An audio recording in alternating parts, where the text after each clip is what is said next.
హల్లెలూయా. ప్రభు నామానికి మహిమ కలుగును గాక. దేవుని యొక్క మహాకృపను బట్టి మరొక దినాన్ని దేవుడు మనకు దయచేసినందుకు ఆయన సమస్తమైన నామానికి మహిమ ఘనత ప్రభావాలు కలుగును గాక.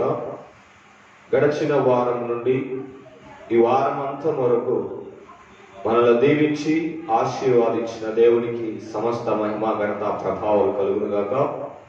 మరొక ఆదివారము ఫేస్బుక్ లైవ్ ద్వారా యేసుతో సహవాసం అనే పేజ్ ద్వారా మరి మీ మధ్యకు మరొకసారి రావడానికి దేవుడు కృప చూపినందుకు నేను ఎంతగానో సంతోషిస్తున్నాను. ఈ రాత్రికాల సమయంలో యేసుతో సహవాసం అనే పేజ్ ద్వారా దేవుని సన్నిధిలో ఆన్లైన్ను మరి మీకు అందించడం జరుగుతుంది. 1 గంట సేపు ఈ ఆరాధనను మరి మీకు దేవుని సన్నిధిని మీ దగ్గరికి తీసుకురావడం జరుగుతుంది.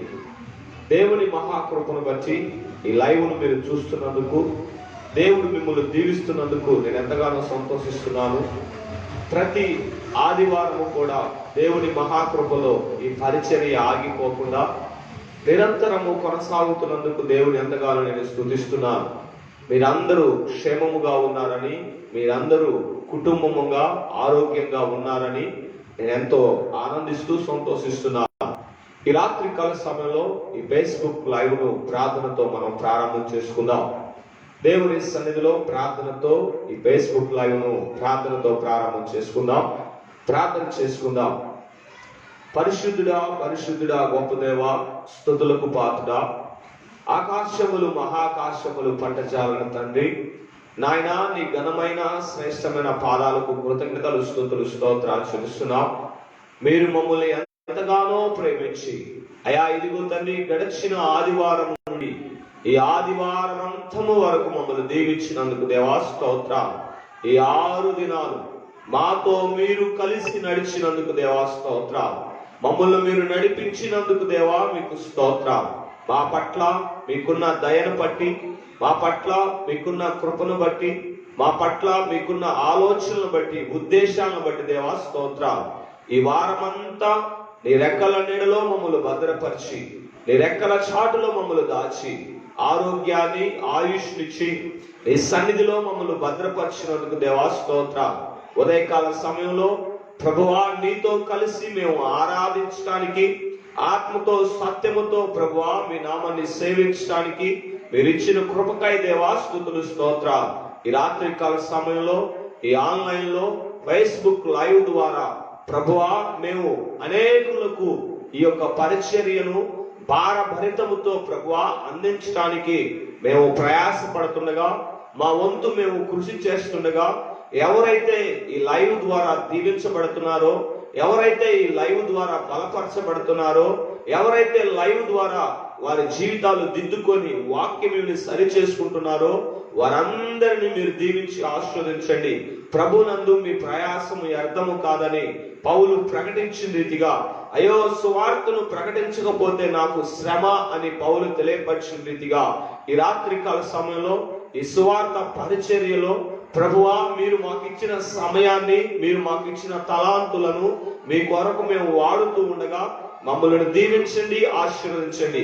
ఈ లైవ్ ను చూస్తున్న ప్రతి ఒక్క సహోదరుని, ప్రతి ఒక్క సహోదరుని దీవించండి. ప్రతి ఒక్కరిని మీరు దీవించండి. ఈ రాత్రి కాల సమయంలో పాటల ద్వారా మీ పరలోకపు సన్నిధిని భూలోకమును మీదకి చూస్తున్న వారికి మీది తీసుకురామని ప్రార్థిస్తున్నాం. ఎవరైతే ఈ లైవ్ లో జాయిన్ అవుతున్నారో వారందరినీ మీరు దీవించి ఆశీర్వదిస్తారని ప్రార్థిస్తున్నాం. పాటల్లో మీరు తోడే ఉండండి, వాక్యంలో తోడే ఉండండి. ఈ లైవ్ ను మరి దగ్గరుండి చూసుకుంటున్న బిడ్డలకు కూడా మీరు కృప చూపమని, ఈ పరిసర ప్రాంతాలను దీవించండి. అనేక స్థలాల్లోనికి లైవ్ వెళ్తూ ప్రభువా అనేకులను తాకుతూ ఉండగా ప్రభువా వారిని మీరు స్వస్థపరచమని ప్రార్థిస్తున్నాను. ఎవరైతే బలహీనంగా ఉన్నారో బలపరచండి, ఎవరైతే సమస్యలతో ఉన్నారో సమస్యల నుంచి విడిపించండి. ఈ రోజు ఎవరైతే పుట్టినరోజులు జరుపుకుంటున్నారో వారందరినీ మీరు దీవించండి. సంవత్సరమైన దయా కిరీటముతో మీ బిడ్డలను దీవించమని ప్రార్థిస్తున్నాం. ఎవరైతే వివాహాలు వెడ్డింగ్ యానివర్సరీ జరుపుకుంటున్నారో వారందరినీ మీరు దీవించి ఆశీర్వదించండి. ఎవరైతే గృహాలకు పునాదులు వేస్తున్నారో, ఎవరైతే కొత్తగా జాబుల్లోకి వెళ్తున్నారో వారందరినీ మీరు దీవించి ఆశీర్వదించండి. ఈ రాత్రికాల సమయము మాకు దీవెనకరంగా, ఈ రాత్రికాల సమయము మాకు యోగ్యకరంగా మార్చి మీ ఘనమైన నామానికి మహిమ తెచ్చుకోమని పూజనీయుడైన నజరేయుడైన యేసుక్రీస్తు పరిశుద్ధ నామములో ఈ ప్రార్థన మనల్ని సమర్పిస్తూ అడుగుచున్నాను తండ్రి, ఆమేన్. ప్రభు నామానికి మహిమ కలుగును గాక. ఈ రాత్రికాల సమయంలో ఈ లైవ్ లోనికి వస్తున్న ప్రతి ఒక్క సహోదరుడికి ప్రత్యేకమైన వందనాలు తెలియజేస్తున్నాను. ఎవరైతే లైవ్ ను వాచ్ చేస్తున్నారో దయచేసి ఒక ఇద్దరికి మీ తరపున షేర్ చేయవలసిందిగా ప్రభు పేరు తెలుస్తున్నాను. మీరు మీ తరపున ఒక ఇద్దరికి మీ యొక్క సెల్లులో నుంచి వారిని ట్యాగ్ చేసినట్లయితే వాళ్ళకి వెళ్తుంది. వారొక మరి ఇద్దరికి మరి లైవ్ ను ట్యాగ్ చేయడం జరుగుతుంది. ఆ విధంగా మనం ప్రభు సన్నిధిని వారి దగ్గర తీసుకురావడం జరుగుతుంది. ప్రార్థనతో ఈ గుడికను మనం ప్రారంభించుకున్నాం. ఇప్పుడు పాటలతో ఈ గుడికను మనం ప్రారంభం చేసుకుందాం. మహామహిమతో నిండిన కృపా సత్య సంపూర్ణుడా అనే పాట పాడుతూ ప్రభుని స్తుతిస్తూ దేవుని నామాన్ని కనపరుద్దాం. మహామహిమతో నిండిన కృపా సత్య సంపూర్ణుడా ఇశ్రాయేలు స్తోత్రములపై ఆసీనుడా యేసయ్యా, నా స్తుతుల సింహాసనం నీకోసమే యేసయ్యా. మహామహిమతో నిండిన కృపా సత్య సంపూర్ణుడా ఇశ్రాయేలు స్తోత్రములపై ఆసీనుడా యేసయ్యా, నా స్తుతుల సింహాసనం నీకోసమే యేసయ్యా. మహామహిమతో నిండిన కృపా సత్య సంపూర్ణుడా ఇశ్రాయేలు స్తోత్రములపై ఆసీనుడా యేసయ్యా, మహామహిమతో నిండిన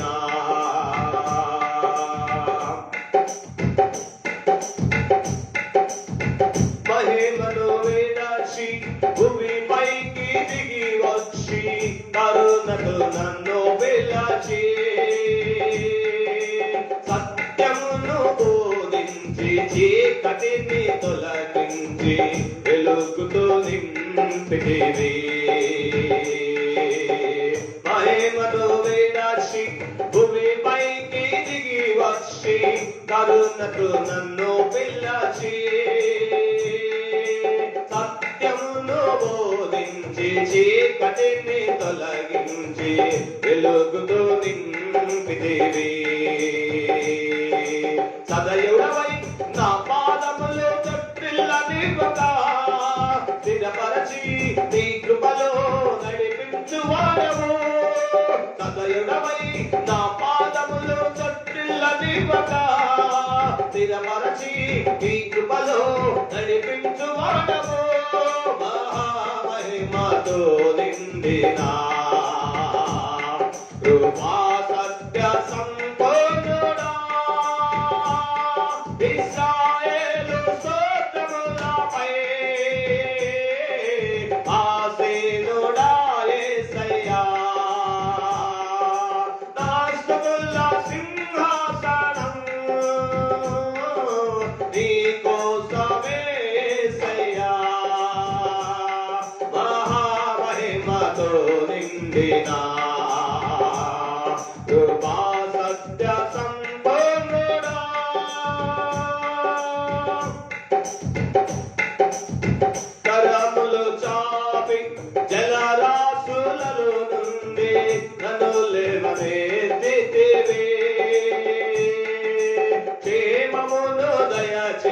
నన్ను వెంబడించి అనుదినము కాచితివి.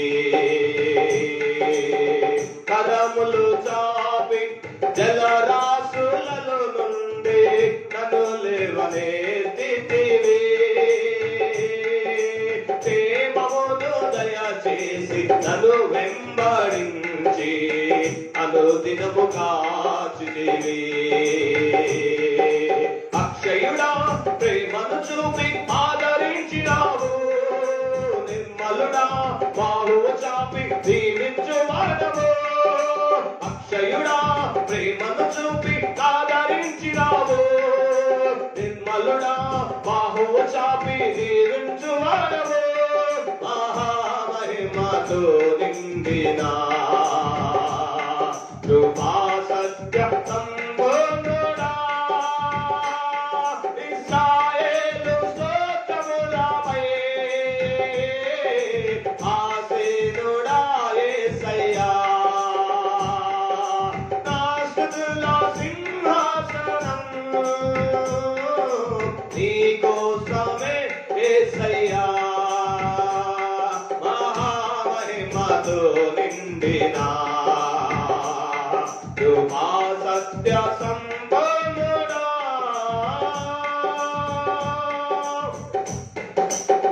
పదివేలలోన గుర్తింపదగిన సుందరుడవు నీవు. అపరంజి పాదములు అగ్ని నేత్రములు కలిగిన వాడవు. 10,000లోన గుర్తింపదగిన సుందరుడవు నీవు. అపరంజి పాదములు అగ్ని నేత్రములు కలిగిన వాడవు. ఉన్నతుడా మహోన్నతుడా ఆరాధించదను. రక్షకుడా ప్రభాకరుడా నిన్ను ఆరాధించదను. ఉన్నతుడా మహోన్నతుడా ఆరాధించదను.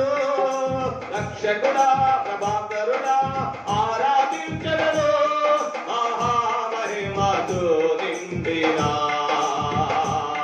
కృపా సత్య సంపూర్ణుడా ఇశ్రాయేలు స్తోత్రములపై ఆసీనుడా యేసయ్యా. నా స్తుతుల సింహాసనం నీకోసమే యేసయ్యా. మహామహిమతో నిండినా కృపా సత్య సంపూర్ణుడా ఇశ్రాయేలు స్తోత్రములపై ఆసీనుడా యేసయ్యా. నా స్తుతుల సింహాసనం నీకోసమే యేసయ్యా. మహామహిమతో నిండినా కృపా సత్య సంపూర్ణుడా. హల్లెలూయా. ప్రభు నామానికి మహిమ కలుగును గాక. దేవుని యొక్క మహోన్నతమైన నామానికి కృతజ్ఞతలు కలుగును గాక. ఈ సమయంలో మరో గీతాన్ని మనం పాడుతూ ప్రభుని స్తుతిస్తూ ఆరాధిద్దాం.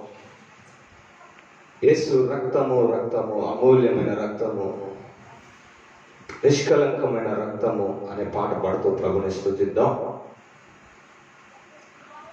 హల్లెలూయా. స్తోత్ర స్తోత్ర. యేసు రక్తం ఎక్కడ ఉంటుందో అక్కడ ప్రతి విధమైన పాపము పారిపోతుంది. దురాత్మలు చీకటి శక్తులు పారిపోతాయి. పాట పాడుతూ ప్రభుని స్తుతిద్దాం. యేసు రక్తము రక్తము రక్తము. యేసు రక్తము రక్తము రక్తము.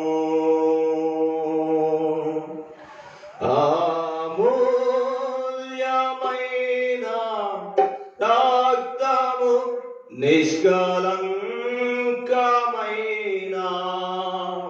రక్తము అమూల్యమైన రక్తము నిష్కలంకమైన రక్తము యేసు రక్తము రక్తము రక్తము యేసు రక్తము రక్తము రక్తము అమూల్యమైన రక్తము నిష్కలంకమైన రక్తము అమూల్యమైన రక్తము నిష్కలంకమైన రక్తము యేసు రక్తము రక్తము రక్తము యేసు రక్తము రక్తము రక్తము ప్రతి ఘోర పాపములు కడుగును మన యేసయ్యా రక్తము ప్రతి ఘోర పాపములు కడుగును మన యేసయ్యా రక్తము బహు దుఃఖములో మునిగెనే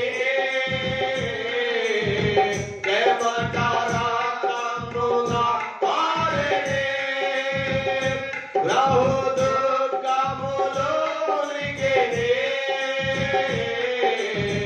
చెమట రక్తముగా మారెనే యేసు రక్తము రక్తము రక్తము యేసు రక్తము రక్తము రక్తము అమూల్యమైన రక్తము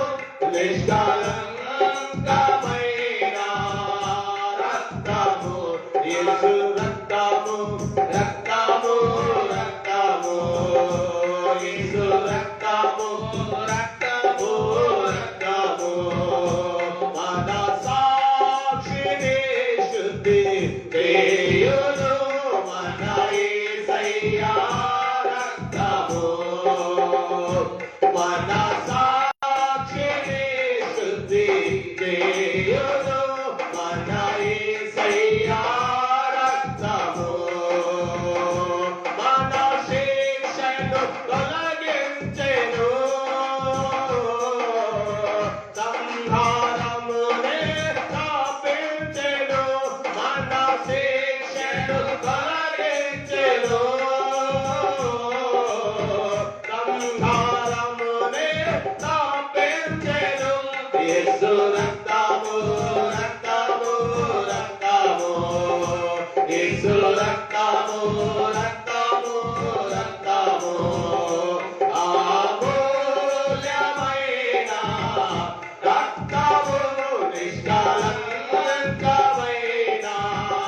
రక్తము అమూల్యమైన రక్తము నిష్కలంకమైన రక్తము యేసు రక్తము రక్తము రక్తము యేసు రక్తము రక్తము రక్తము మహాపరిశుద్ధ స్థలములో తెచ్చును మన యేసయ్యా రక్తము మహాపరిశుద్ధ స్థలములో తెచ్చును మన యేసయ్యా రక్తము మన ప్రధాన యాజకుడు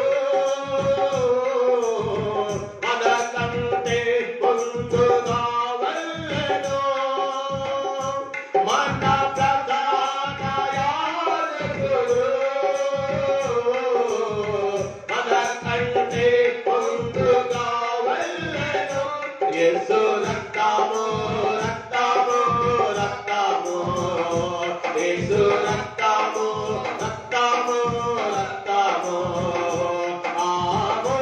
అమూల్యమైన రక్తము నిష్కలంకమైన రక్తము అమూల్యమైన రక్తము నిష్కలంకమైన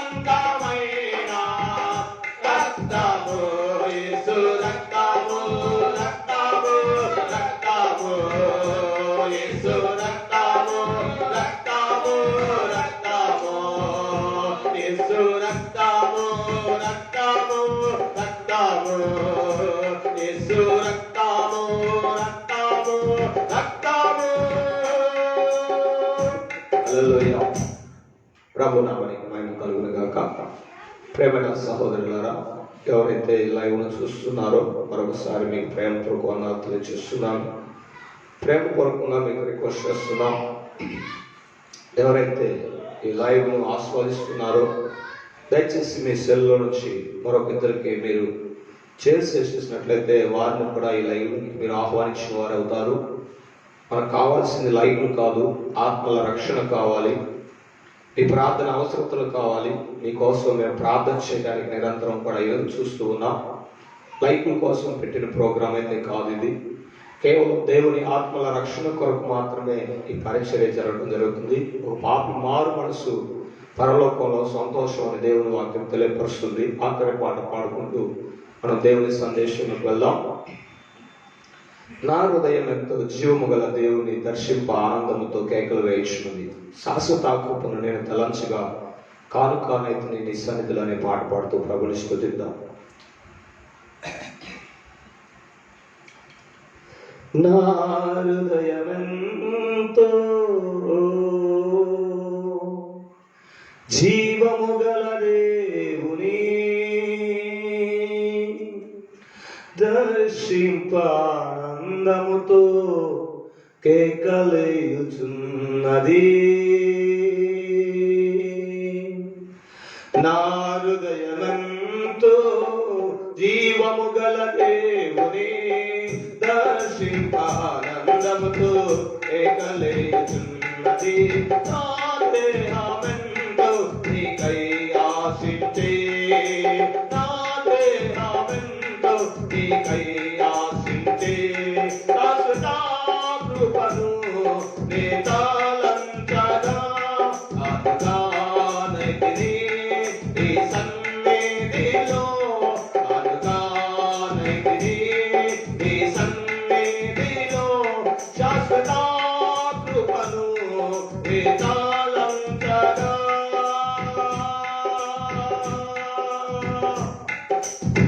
భక్తిహీనులతో నివసించుట కంటెను నీ మందిరావరణములో ఒక్క దినము గడుపుతా. భక్తిహీనులతో నివసించుట కంటెను నీ మందిరావరణములో ఒక్క దినము గడుపుతా. వేయి దినాల కంటే శ్రేష్టమైనవి, శ్రేష్టమైనవి శాశ్వత కృపను నే తలంచగా అనుగానైతిని నీ సన్నిధిలో, అనుగానైతిని నీ సన్నిధిలో, శాశ్వత కృపను నే తలంచగా. సియోను శిఖరాన సిలువ సీతాలతో సింహాసనము ఎదుట కొత్త పాట పాడదా. సియోను శిఖరాన సిలువ సీతాలతో సింహాసనము ఎదుట కొత్త పాట పాడదా. సియోను రాజు నీవేగా, సియోను రాజు నీవేగా, శాశ్వత కృపను నే తలంచగా అనుగానైతిని నీ సన్నిధిలో, అనుగానైతిని నీ సన్నిధిలో, శాశ్వత కృపను నే తలంచగా. నూతనమైన జీవమార్గమందునా నూతన జీవము ఆత్మాభిషేకము, నూతనమైన జీవమార్గమందునా నూతన జీవము ఆత్మాభిషేకము, నూతన సృష్టిగా నన్ను మార్చుము, నూతన సృష్టిగా నన్ను మార్చుము, శాశ్వత కృపను నే తలంచగా అనుగానైతిని నీ సన్నిధిలో, అనుగానైతిని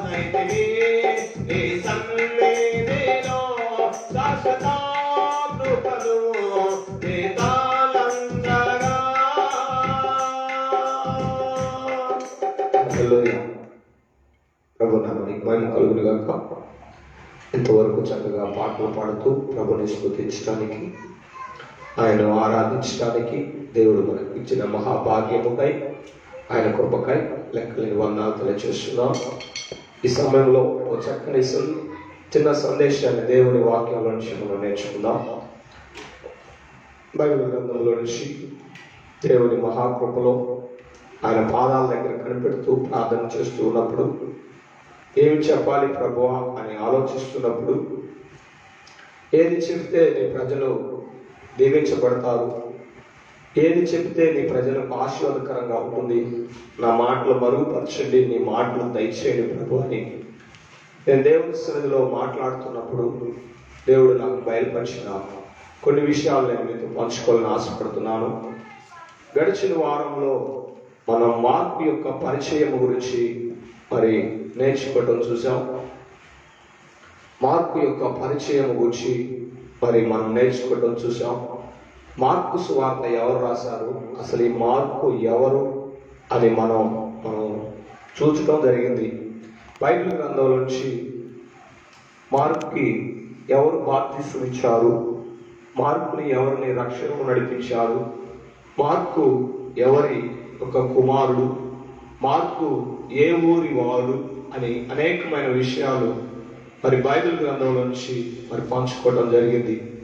ఈ రాత్రి కాల సమయంలో మార్కు సువార్తలో నుంచి మరి కొన్ని శ్రేష్టమైన సందేశాన్ని మీతో పంచుకోవాలని ఆశపడుతున్నాను. ఈ మార్కు సువార్తను మనం చూస్తున్నట్లయితే, ఈ మార్కు సువార్తను మనం చదువుతున్నట్లయితే, మార్కులో ఓ శ్రేష్టమైన సందేశాన్ని మనం చూడటం జరుగుతుంది. మార్కు యేసుక్రీస్తు ప్రభువారిని గురించి ఎలాంటి సందేశాన్ని ప్రజలకు ఇచ్చాడు, యేసుక్రీస్తు ప్రభుని గురించి ఏమి చెప్పాడు అని మనం చూసినట్లయితే, మార్కు ఎక్కువగా యేసుక్రీస్తు ప్రభువారి సేవను గురించి అనేకులకు పరిచయం చేశాడు. మార్కు ఎక్కువగా యేసుక్రీస్తు ప్రభు యొక్క శిష్యుల యొక్క పరిచర్యను కాకుండా, కేవలం యేసుక్రీస్తు ప్రభు వారి పరిచర్య, ఆయన బోధలు, అదేవిధంగా ఆయన అద్భుతాలు, అదేవిధంగా ఆయన చూపించిన ఉపమానాలు, ఆఖరిగా మనం చూసినట్లయితే యేసుక్రీస్తు ప్రభు వారి జీవితంలో ఆఖరి వారంలో ఏమి సంభవించింది, యేసుక్రీస్తు ప్రభు వారి జీవితంలో ఆఖరి వారంలో ఏమి సంభవించింది అనే విషయాలను మార్కు సువార్తలో మార్కు రాయడం జరిగింది. ఈ రాత్రి కాల సమయంలో యేసుక్రీస్తు ప్రభు వారు మార్కు సువార్తలో దగ్గర 35 అద్భుతాలు మరి చేశాడని దేవుని వాక్యం తెలియపరుస్తుంది. 35 అద్భుతాలు ఆయన చేశాడని దేవుని వాక్యం తెలియజేస్తుంది. ఈ రాత్రి కాల సమయంలో మార్కు సువార్తలో నుంచి దేవుని వాక్యాన్ని ధ్యానిస్తున్నప్పుడు, మార్కు సువార్త 2వ అధ్యాయంలోనికి మనం వెళ్ళినప్పుడు, యేసుక్రీస్తు ప్రభువారు అక్కడ కొంతమంది విశ్వాసాన్ని చూసి ఒక వ్యక్తిని బాగు చేశాడని దేవుని వాక్యం తెలియపరుస్తుంది. ఈ రాత్రి కాల సమయంలో ఆ నలుగురి విశ్వాసము చూసి యేసయ్య ఏం చేశాడు, మార్కు సువార్త 2వ అధ్యాయంలోకి మనం వెళ్ళినట్లయితే, యేసుక్రీస్తు ప్రభువారు కపెర్నహూము అనే ఒక పట్టణానికి వెళ్ళాడు. ఆ కపెర్నహూము అనే పట్టణానికి వెళ్ళినప్పుడు ఒక ఇంటికి వెళ్ళాడు. ఆ ఇంటికి వెళ్ళినప్పుడు ఆ ఇంటిలో యేసయ్య ఉన్నాడని తెలుసుకున్నప్పుడు అనేకులు ఆ ఇంటి దగ్గరకు వచ్చారు. అనేకులు యేసయ్యను చూడాలని, యేసయ్య చెప్పే మాటలు వినాలని, యేసయ్య చేసే అద్భుతాలు చూడాలని, యేసయ్య దగ్గర రోగాల నుండి విముక్తి పొందుకోవాలని యేసుక్రీస్తు ప్రభు దగ్గరకు అనేకులు వచ్చారు. ఈ రాత్రికాల సమయంలో ఆ నలుగురి విశ్వాసమును చూసి నేను చెప్పే అంశం ఏంటనగా, ఆ నలుగురి విశ్వాసమును యేసయ్య చూసి, ఈ రాత్రి కాల సమయంలో ఆ నలుగురి విశ్వాసాన్ని యేసయ్య ఎందుకు చూశాడంటే, చూడండి వాక్యంలో మనం ధ్యానం చేసుకున్నట్లయితే ఈ 2వ అధ్యాయము 1 నుండి 12 వచనాలు మనం చూసినట్లయితే, ఒక పక్షివాతం కలిగిన వ్యక్తి మరి యేసయ్య దగ్గరికి మోసుకొని రావటం జరుగుద్ది. ఒక పక్ష రోగిని లేకపోతే ఒక పక్ష రోగం కలిగిన వ్యక్తిని యేసయ్య దగ్గర తీసుకొని రావటం జరుగుద్ది. ఆ నలుగురు వ్యక్తులు ఆ పక్ష రోగం కలిగిన వారిని యేసయ్యను తీసుకొని వచ్చేటప్పుడు దేవుని వాక్యం తెలియపరుస్తుంది 2వ వచనంలో, వారికి వాకిటైన స్థలము లేదు. వారికి వాకిటైనను వారికి స్థలము లేదు. రెండోదిగా మనం చూసినట్లయితే వారు ఆయన యొద్దకు చేరలేక. చూడండి, 2 విషయాలు మనం చూస్తున్నాం. ఈ పక్షవాతం కలిగిన వ్యక్తిని, ఈ పక్ష రోగిని యేసయ్య దగ్గరికి చేర్చాలని, యేసయ్య దగ్గరికి చేరిస్తే ఈ పక్షవాతం కలిగిన వ్యక్తి, ఈ పెరాలసిస్ కలిగిన వ్యక్తి బాగుపడతాడు, యేసయ్య ఈ వ్యక్తిని స్వస్థపరుస్తాడని నలుగురికి విశ్వాసం కలిగింది, నలుగురికి నమ్మిక కలిగింది. ఆ నలుగురు ఆ పక్షరోగం కలిగిన వాడిని మంచంతోనే ఎత్తుకొని వచ్చారంట. ఆ నలుగురు పక్షరోగం కలిగిన వాడిని మంచంతోనే ఎత్తుకొని యేసయ్య ఉన్న ఇంటికి తీసుకువెళ్ళటం జరిగింది. యేసయ్య ఉన్న ఇంటికి ఆ నలుగురు తీసుకువెళ్తే దేవుని వాక్యం తెలియపరుస్తుంది, వారికి వాకిట్లోనైనా స్థలం దొరకలేదంట. రెండోదిగా చూసినట్లయితే వారు ఆయన యొద్దకు చేరలేకపోయారు. యేసుక్రీస్తు ప్రభు దగ్గరికి ఈ పక్షవాతం కలిగిన వ్యక్తిని ఏదో విధంగా మరి తీసుకువెళ్ళాలి, ఏదో విధంగా ఆ వ్యక్తిని బాగు చేయాలి, ఏదో విధంగా ఆ వ్యక్తికి ఉన్న వ్యాధి నయమైపోవాలి, ఏదో విధంగా యేసయ్య దగ్గరికి వీడిని చేరిస్తే యేసయ్య ఈయన్ని బాగు చేస్తాడు అని ఆ నలుగురికి ప్రగాఢమైన విశ్వాసం ఉంది, ప్రగాఢమైన నమ్మకం ఉంది. ఈ రాత్రికాల సమయంలో యేసుక్రీస్తు ప్రభువారు ఆ నలుగురి విశ్వాసం చూస్తున్నారు, వాళ్ళు పడే ప్రయాసం చూస్తున్నారు. ఒకసారి వాకిట్లో ఉన్న యేసు ప్రభు దగ్గరికి రావాలని ప్రయత్నం చేశారు, వారికి స్థలం దొరకలేదు. రెండోసారి ఏదో విధంగానే సరే ఆ వ్యక్తిని యేసయ్య దగ్గరికి తేవాలని ప్రయత్నం చేస్తున్నారు. వీరి ప్రయత్నాన్ని ఇంటిలో కూర్చున్న యేసయ్య చూస్తూ ఉన్నాడు. చూడండి నా ప్రియమైన వాళ్ళరా, ఈ యొక్క రాత్రికాల సమయంలో మనం ఏ స్థితిలో ఉన్నామో, ఏ పరిస్థితిలో ఉన్నామో యేసయ్యకి బాగా తెలుసు. మన హృదయం తెలుసు, మన విశ్వాసం తెలుసు, మన నమ్మిక తెలుసు, మన యొక్క తలంపులు తెలుసు. ఈ నలుగురు బయట సతమత పడుతున్నారు. ఈ వ్యక్తిని ఏదో విధంగా యేసయ్య దగ్గరికి తీసుకువెళ్తే ఆ వ్యక్తి బాగుపడతారని ఎంతో విశ్వాసంతో, ఎంతో నమ్మికతో ఆ నలుగురు యేసయ్య దగ్గరికి తీసుకెళ్ళడానికి ప్రయత్నం చేస్తున్నారు. అయితే మనం చూసినట్లయితే చూడండి, ఈ మాటను మనం చదువుతాం. 4వ వచనం లేకపోతే 5వ వచనాన్ని మనం 4వ వచనాన్ని చదువుతున్నాను. చాలా మంది కూడి ఉన్నందున వారు ఆయన యొద్దకు చేరలేక ఆయన ఉన్న పై చోటికి పై ఇంటి కప్పు విప్పి సందు చేసి పక్షవాతము గల వారిని పరుపుతోనే దించిరి. చూడండి, వారికి వాకిట్లో నుండి స్థలం దొరకలేదు. యేసయ్య దగ్గరికి వెళ్ళాలంటే జనం చుట్టూరు ఉన్నారు.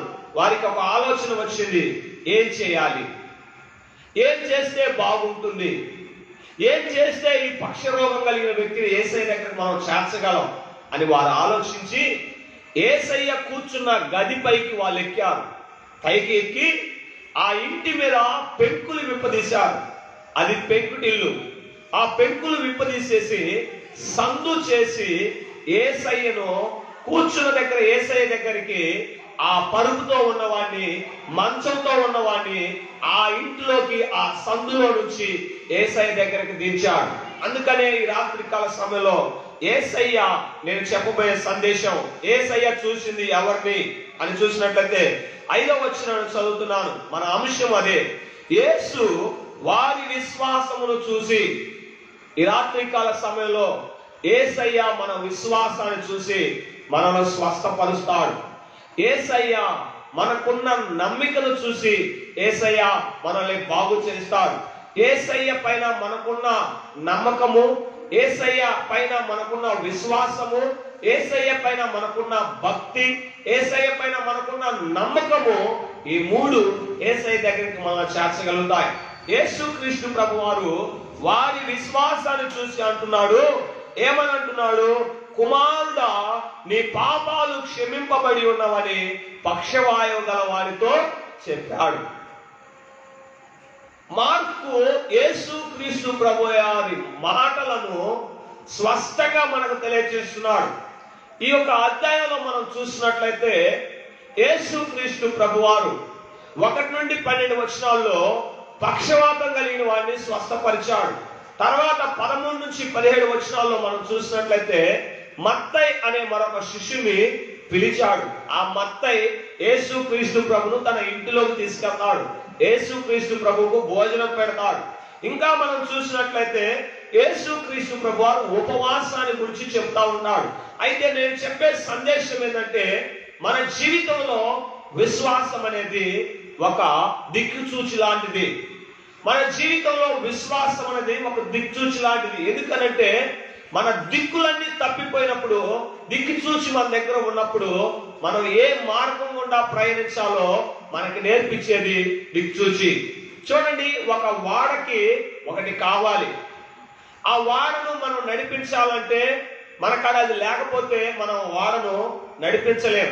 చుక్కాని గినక వాడికి లేకపోతే అది ఎంతలా పెద్ద షిప్ అయినా, ఎన్ని కోట్లు పెట్టి కట్టిన షిప్ అయినా, అది ప్రపంచంలో ఉన్న వాటి అన్నిటికంటే పెద్దదైనా, దానికి చుక్కాని అనేది లేకపోతే ఆ వాడను నడపడానికి ఆ కెప్టెన్కి చేత కాదు. అలాగే ఈ రాత్రికాల సమయంలో మనిషి జీవితంలో విశ్వాసం అనేది వాడకున్న చుక్కాని లాంటిది. అలాగే గుర్రాన్ని మనం తోలాలంటే గుర్రం ముక్కుకి మనం కళ్ళె వేయకపోతే గుర్రాన్ని మనం తోలలేము. గుర్రానికి వారు కావాలి. ఒకడు వారు దొరికిందని చెప్పేసి గుర్రాన్ని కొనటానికి తిరుగుతున్నాడంట. చాలా మంది విశ్వాసం లేకుండా గుర్రాలు కొనాలని తిరుగుతున్నారు. చాలా మంది విశ్వాసం లేకుండా యేసయ్య దగ్గరకు మేము వెళ్తున్నాం, యేసయ్యని మేము నమ్ముకుంటున్నాం, యేసయ్యని మనం ఆరాధిస్తున్నాం అంటున్నాం. కానీ మన విశ్వాసాన్ని యేసయ్య చూడాలి, మనం నమ్మికను యేసయ్య చూడాలి. ఈ రాత్రికాల సమయంలో ఆ నలుగురి విశ్వాసాన్ని మనం చూసాం. ఒకసారి ప్రయత్నం చేశారు, వాకిట్లో స్థలం లేదు. రెండోసారి ప్రయత్నం చేశారు, ఆయన దగ్గరికి చేరలేకపోయారు. మూడోసారి ప్రయత్నం చేశారు. ఏ ప్రయత్నం చేశారు? ఇంటిపైకి వెక్కారు. ఎంత ప్రయాసం తీసుకున్నారు చూడండి. నలుగురు కలిసి ఉన్న చోట ఐక్యత ఉంటుంది. నలుగురు కలిసి ఉన్న చోట్ల సమాధానం ఉంటుంది. సహోదరులు ఐక్యత కలిగి ఉండుట ఎంత మేలు, ఎంత మనోహరము అని దేవుని వాక్యం తెలియపరుస్తుంది. నలుగురు కలిసి ఏ పని అయినా చేయగలరండి. చూడండి, దేవుని వాక్యం తెలియపరుస్తుంది, 4 స్తంభాల మీద ఇల్లు కట్టొచ్చు కానీ 3 స్తంభాల మీద ఇల్లు కట్టలేవు. 4 బాజుల మీద ఒక గూడును ఏర్పాటు చేయొచ్చు కానీ 2 బాజుల మీద ఇల్లును మనం ఏర్పాటు చేయలేము. ఈ రాత్రికాల సమయంలో 4 అనే నెంబరు మన జీవితానికి ఒక ప్రాముఖ్యమైనది. ఆ 4 విషయాలు నేను మీతో చెప్పాలని ఆశపడుతున్నాను. మొదటిగా, మనిషి జీవితంలో 2 కాళ్ళు, నడిచే కాళ్ళు కావాలి. రెండోదిగా మనం చూసినట్లయితే చేతులు కావాలి. ఎందుకు చేతులు కావాలి? పని చేసుకోవడానికి చేతులు కావాలి. మూడోదిగా మనం చూసేటట్లయితే కళ్ళు కావాలి. నడిపించడానికి, ఒక మనిషిని ముందుకు నడిపించడానికి కళ్ళు కావాలి. నాలుగోదిగా మనం చూసినట్లయితే ఈ మనిషి బ్రతికి ఉండటానికి నోరు కావాలి, తినటానికి. 4 విషయాలు చెబుతున్నాను. ఈ నలుగురు 4 ముక్కల్లాగా ఉన్నారు. ఈ నలుగురు కలిసి ఒక పక్షి రోగి కలిగిన వ్యక్తిని యేసయ్య దగ్గరికి చేర్చి ఆ వ్యక్తిని బాగు చేశారు. ఈ రాత్రికాల సమయంలో చేతులు కలవకుండా శరీరం పనిచేయదు, కాళ్ళు కదలకుండా శరీరం పనిచేయదు, కళ్ళు కదలకుండా శరీరం పనిచేయదు, నోరు కదలకుండా శరీరం పనిచేయదు. ఈ రాత్రికాల సమయంలో మన కాళ్ళు బాగుంటేనే ఈ శరీరాన్ని మనం ముందుకు నడిపించగలుగుతాం. మన చేతులు బాగుంటేనే ఈ శరీరంతో మనం పనిచేయగలుగుతాం. మన కళ్ళు బాగుంటేనే మనం ఈ శరీరాన్ని ముందుకు నడిపించగలం. మన నోరు బాగుంటేనే మన కడుపును మనం నింపగలుగుతాం. ఈ 4 పనిచేయటం ఆగిపోయినట్లయితే, ఏది దానికి నాకు సంబంధం లేదని పక్కన కూర్చున్నట్లయితే ఈ శరీరము కూడా పక్కన కూర్చోటం జరుగుతుంది. ఈ రాత్రికాల సమయంలో అన్ని కలిసినట్లు వారి విశ్వాసం కలిసింది. ఈ రాత్రికాల సమయంలో కుటుంబంలో ఒకరు విశ్వాసిగా ఉంటే ఒకరు అవిశ్వాసిగా ఉంటారు. ఒకరు దేవుని నమ్మితే ఒకరు దేవుని నమ్మరు. ఒకరు దెయ్యాలను నమ్ముతారు, కొంతమంది దేవుని నమ్ముతారు. ఒక ఇంట్లోనే ఎన్నో వ్యత్యాసాలు, ఒక ఇంట్లోనే ఎన్నో భేదాలను మనం చూస్తున్నాం. ఒక మనుషుల్లోనే ఎన్నో చెడు తలంపులు మనం చూస్తున్నాం. కానీ ఈ నలుగురికి మాత్రం ఒక గుండి ఉంది, ఒక గమ్యం ఉంది, ఒక నమ్మకం ఉంది, ఒక విశ్వాసం ఉంది. ఏంటిది ఆ గురి, ఆ నమ్మకము, ఆ విశ్వాసం? మనం చూసినట్లయితే ఈ వ్యక్తి యేసయ్య దగ్గరికి వెళ్తే బాగుపడతాడు. ఈ వ్యక్తి యేసయ్య దగ్గరికి వెళ్తే యేసయ్య ఆ వ్యక్తిని బాగు చేస్తాడు. ఈ వ్యక్తి యేసయ్య దగ్గరికి వెళ్తే వాడి పాపాలు క్షమిస్తాడు. చూడండి, దేవుని వాక్యం తెలియపరుస్తుంది. యేసయ్య ఆ నలుగురు విశ్వాసాన్ని చూసి ఆ పక్షి రోగం కలిగిన వ్యక్తితో చెబుతున్నాడు, అయ్యా నీ పాపాలు క్షమింపబడ్డాయి. వాస్తవానికి ఆ నలుగురు యేసయ్య దగ్గరికి ఆ పక్షి రోగిని మోసుకొచ్చింది ఎందుకంటే వారు ఉన్న వ్యాధి నుండి బాగుపడాలని. కానీ యేసయ్య చెబుతున్న మాట వేరుగా ఉంది. అయ్యా నీ పాపాలు క్షమించబడ్డాయి. పాపాలు క్షమించబడకుండా మనం పరలోకానికి చేరలేం. యేసయ్య మాత్రమే మన పాపాలు ఈ భూలోకంలో క్షమించగలిగిన దేవుడు. మనిషి కుమారుడు మాత్రమే మనిషి యొక్క పాపాలు తీర్చగలిగిన దేవుడు. ఎందుకని మాట చెబుతున్నానంటే చాలా మంది దుష్ట సంహార అనుకుంటూనే వచ్చారు, దుష్టులను సంహరించడానికి మాత్రమే వచ్చారు, కానీ మనిషి యొక్క పాపాన్ని తీసివేయడానికి రాలేదు. దేవుళ్ళుగా ఉన్నవారు చాలా మంది, దేవుళ్ళుగా అవతార రూపం ఎత్తిన వారు చాలా మంది, దేవుళ్ళుగా పిలువబడిన వారు చాలా మంది. ఎవడో దుష్టుడు ఒకడు ఉన్నాడు, దేవతలందరూ వారి దగ్గరికి వెళ్ళారు, వారు బతిమలాడుకుంటే ఒక రూపంలో వచ్చాడు, ఆ దుష్టుని మాత్రం సంహరించాడని ఉంది. కానీ మనిషి పాపాన్ని తీసివేయడానికి ఈ లోకంలో దేవుడు అంటూ ఎవరు రాలేదు. వచ్చిన దేవుడు ఎవరైనా ఉన్నాడంటే ఆయన ప్రభు అయిన యేసుక్రీస్తు ప్రభువారు మాత్రమే. వేదాల్లో గాని, భగవద్గీతలో గాని, రామాయణంలో కానీ, గ్రంథాల్లో మనం చూసినట్లయితే పాపాలు తీసివేయడానికి, పాపుల కొరకు వచ్చిన వాడు, పాపుల రక్షకుడు కేవలం యేసుక్రీస్తు ప్రభువారు మాత్రమని దేవుని వాక్యం తెలియపరుస్తుంది.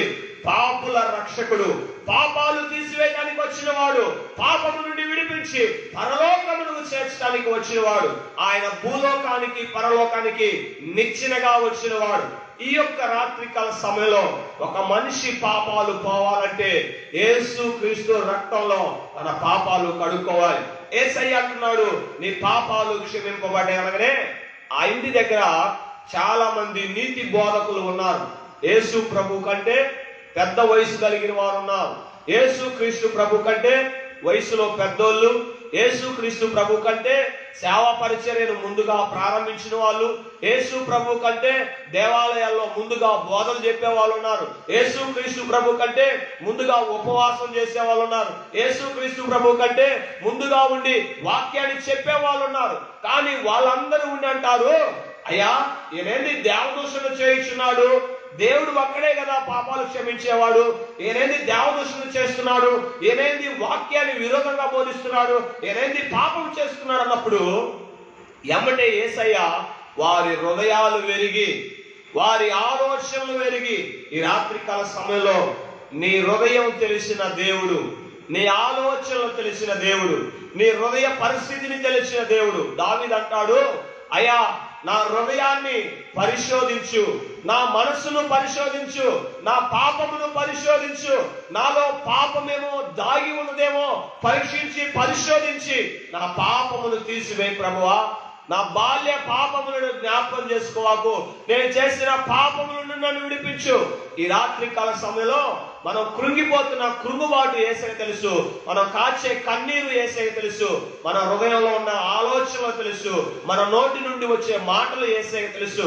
మన అడుగులు లెక్కేసిన దేవుడు, మన మాటలు లెక్కేసిన దేవుడు, మన జీవిత దినాలు లెక్కేసిన దేవుడు, మన బ్రతుకు విలువేందో దేవునికి తెలియదా? దేవుడికి తప్పగా తెలుసు. ఈ రాత్రికాల సమయంలో నా ప్రియమైన వారులారా, దేవుని యందు నీకు విశ్వాసం ఉంటే, దేవుని యందు నీకు నమ్మిక ఉంటే, దేవుని యందు నీకు భక్తి ఉంటే, దేవుని యందు నీకు ఆసక్తి కలిగి ఉంటే, దేవుని వాక్యం తెలియపరుస్తుంది, నీ విశ్వాసాన్ని చూసి దేవుడు నిన్ను రక్షిస్తాడు. నీ విశ్వాసాన్ని చూసి దేవుడు నీ జీవితాల్లో కార్యాలు చేస్తాడు. ఒకరోజు న్యూస్ పేపర్లో ఈ విధంగా జరగడం జరిగింది. తెలంగాణలో న్యూస్ పేపర్లో ఒకటి మనం చూసాం. ఒక అమ్మాయి ఒక అడవిలో పడుతూ దారిలో నడుచుకుంటూ వెళ్తా ఉంది. ఆ అమ్మాయితో పాటు చదువుకునే ఒక స్టూడెంట్ ఆ అమ్మాయిని చూసి ఆ అమ్మాయిని ఏదో విధంగా మరి లొంగ తీసుకొని ఆమెను పెళ్లి చేసుకోవాలి, ఒప్పుకోకపోతే ఆమెను శారీరకంగా మానసికంగా పాడు చేసి చంపాలని ఒక తీర్మానానికి వచ్చాడు.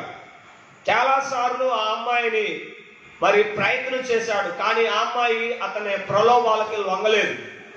లొంగనప్పుడు ఆ అమ్మాయి ఒంటరిగా ఎప్పుడు దొరుకుద్దా, ఎప్పుడు ఒంటరిగా ఈ మార్గంలో నడుస్తుంది, మనం చాటు నుండి ఆ అమ్మాయి మీద పడి ఆ అమ్మాయిని లొంగ తీసుకొని ఆ అమ్మాయి జీవితాన్ని నాశనం చేద్దామని ఎంతో ప్రయత్నం చేశాడు.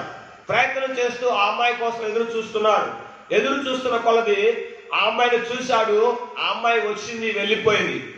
ఈ లోపల తాను చేస్తున్న ప్రయత్నం కామముతో కళ్ళు ఎర్రక్కైపోయాయి. ఆ అమ్మాయిని ఏదో విధంగా లొంగ తీసుకొని ఆ అమ్మాయి శరీరాన్ని మానసికంగా పాడు చేయాలి అన్న దుష్ట తలంపులతో, నరహత్య స్వభావంతో నిండి ఉన్న ఈ వ్యక్తి అదే దారిలో ఆ అమ్మాయి యొక్క ఫ్రెండ్స్ రావడం జరిగింది. ఆ అమ్మాయి ఒక్కటి వస్తుంటే ఆ అమ్మాయిని చూసి అమాంతంగా ఆ అమ్మాయి మీద పడి ఆ అమ్మాయిని చంపడం జరిగింది. ఆ అమ్మాయి యొక్క శరీరాన్ని మరి పాడు చేయటం జరిగింది. ఆ అమ్మాయిని అఘాయిత్యంగా చేసి మరి చంపి ఆ అమ్మాయిని గుంత తీసి పూడ్చిపెట్టడం జరిగింది.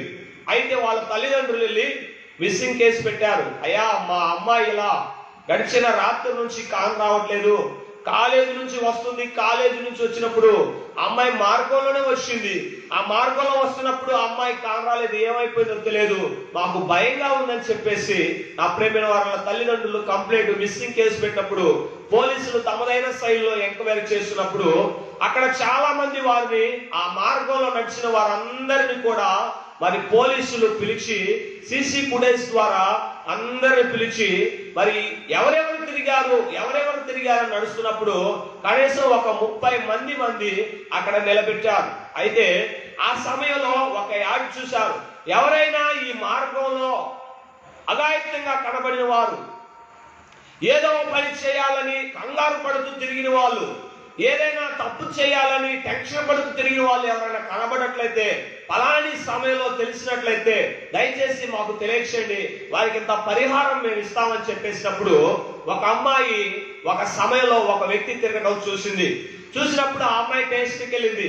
అయ్యా, పలాని మార్గంలో పలాని సమయంలో ఒక వ్యక్తి తిరగటం నేను చూశాను అన్నప్పుడు ఆ పోలీసులు వారు అన్నారు, ఇదిగో అమ్మా, ఇక్కడ 30 మంది ఉన్నారు, ఈ 30 మందిలో ఎవరిని నువ్వు గుర్తుపట్టగలవా, ఆ యొక్క సమయంలో తిరిగిన వారు ఎవరో అని చెప్పినప్పుడు ఆ అమ్మాయి వెళ్ళి ఒకళ్ళని ఇద్దరిని చూసింది.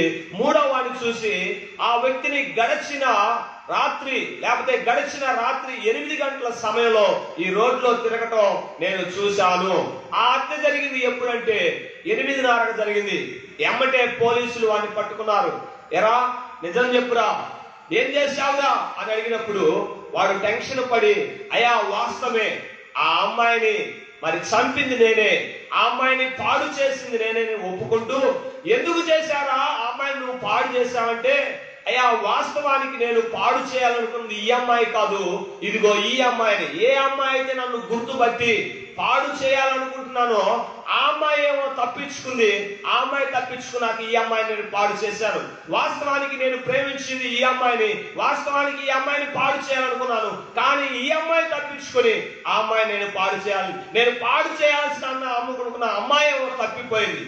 ఎందుకు రా అంటే, నేను ఆ అమ్మాయిని బహుగా ప్రేమిస్తున్నాను, ఆ అమ్మాయి చాలా అందంగా ఉంటుంది కాబట్టి నా మాటలో లోబట్లేదు, ఏ విధంగా ఆ అమ్మాయిని నేను లొంగ తీసుకొని చంపాలనుకుంటున్నాను అన్నప్పుడు ఆ అమ్మాయి ఆ దారిలో వెళ్తున్నప్పుడు ఆ అమ్మాయిని బలవంతంగా పట్టుకోవాలని ఈ వ్యక్తి ప్రయత్నించినప్పుడు ఆ అమ్మాయి చుట్టూరు అటు ఇటు గొప్ప బలం కలిగిన వారు ఆ అమ్మాయి వెనకాల వెళ్ళటం వల్ల ఈ వ్యక్తి ఆ అమ్మాయిని పట్టుకోలేకపోయారంట.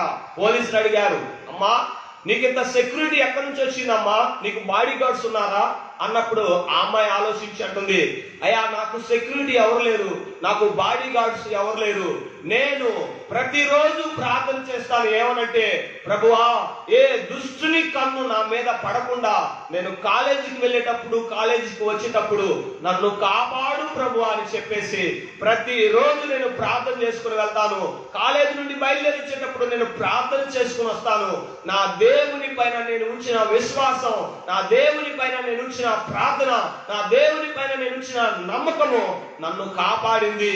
ఈ దుష్టుని చేతిలో పడకుండా నా స్నేహితురాలకు ఎన్నోసార్లు నేను చెప్పాను, దేవుని నమ్ముకోమని, దేవుని అంగీకరించమని, దుష్టుల చేతిలో నీ జీవితం పాడేయకుండా ఉండాలంటే, దేవుడు కాపాలంటే ఆయన సొంత రక్షకునిగా అంగీకరించుకోమని నా స్నేహితురాలకు ఎన్నోసార్లు చెప్పాను. కానీ నా స్నేహితురాలు నా మాట వినలేదు.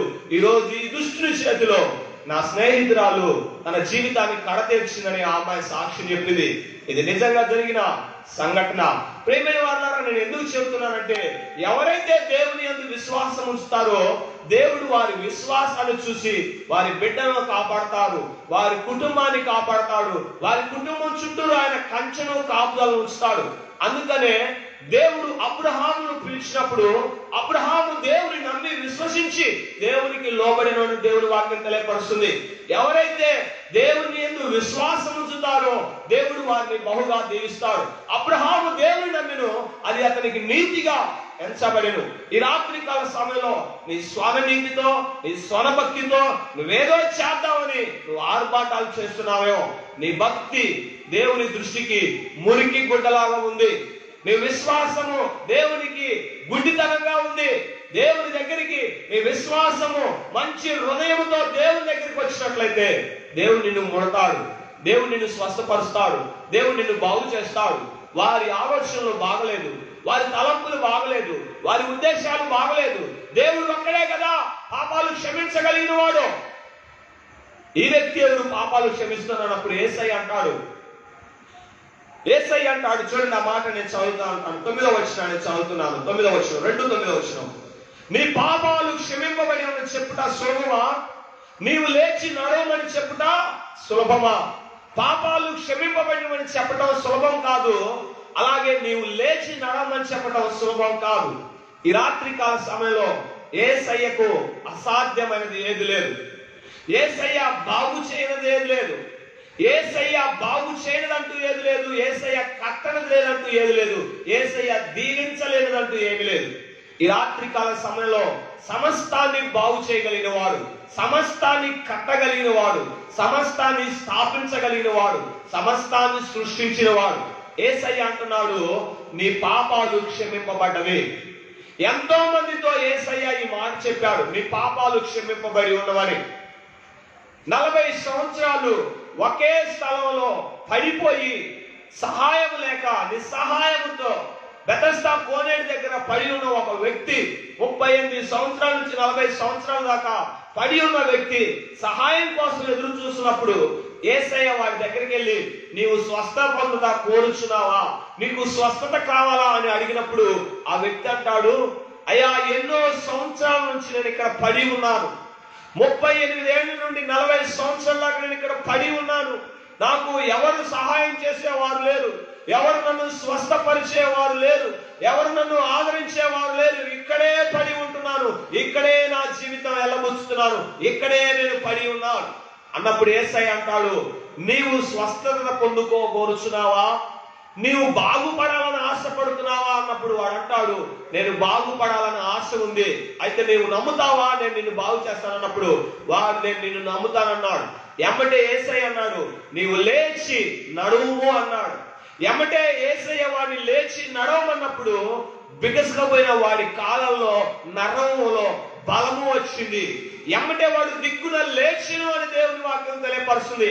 అయితే దేవుడు అంటాడు, అయ్యా ఇప్పుడు దాకా నువ్వు శాపాన్ని మోసావు, ఇప్పుడు దాకా నువ్వు పాపాన్ని మోసావు, ఇప్పుడు దాకా నీవు కీడును భరించావు, ఇప్పుడు దాకా నీ జీవితము ఇక్కడే ఇక్కడే ఇక్కడే కూర్చొని ఉండిపోయింది.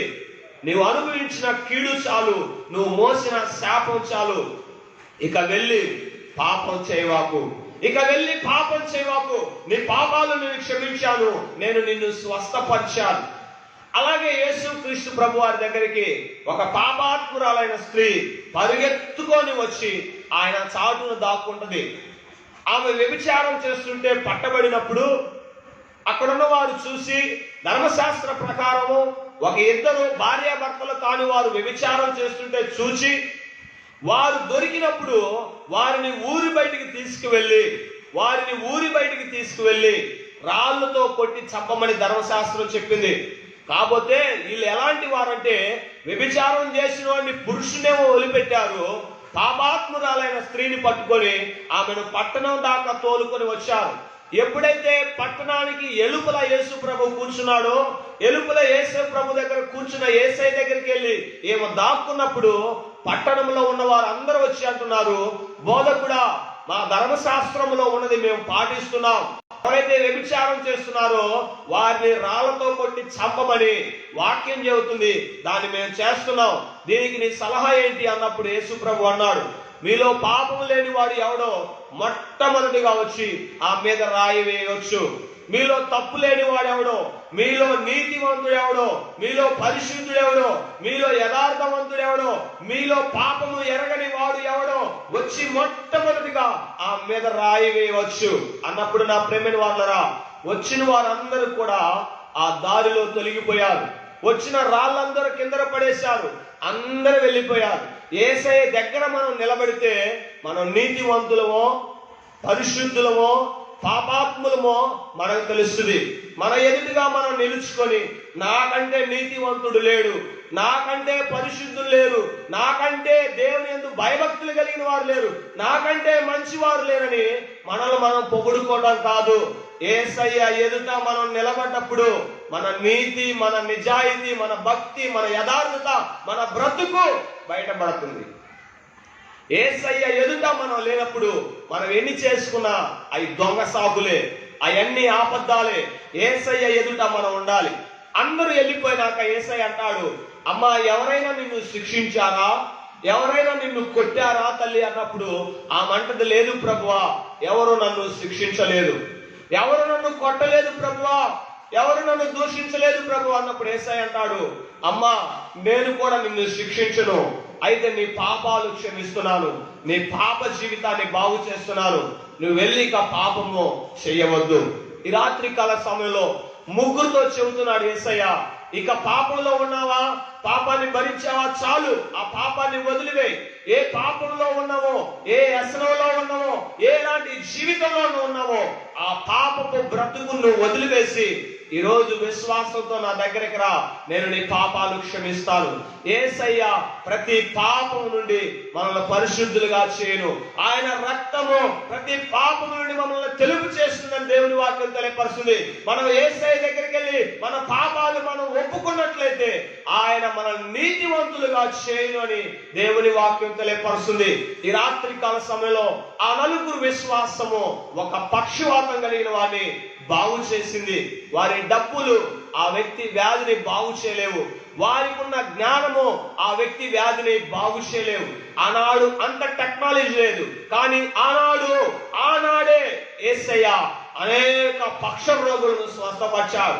ఆయన గుడ్డలు పట్టుకున్న వారు స్వస్థత పొందారు, ఆయన నీడ పడ్డవారు స్వస్థత పొందారు. ఆయన సమస్తాన్ని బాగు చేయగలడు. ఈ రాత్రి కాల సమయంలో పాడైపోయిన నీ జీవితాన్ని యేసయ్య బాగు చేయగలడు. యేసయ్య యందు నీకు నమ్మకం ఉంటే చాలు.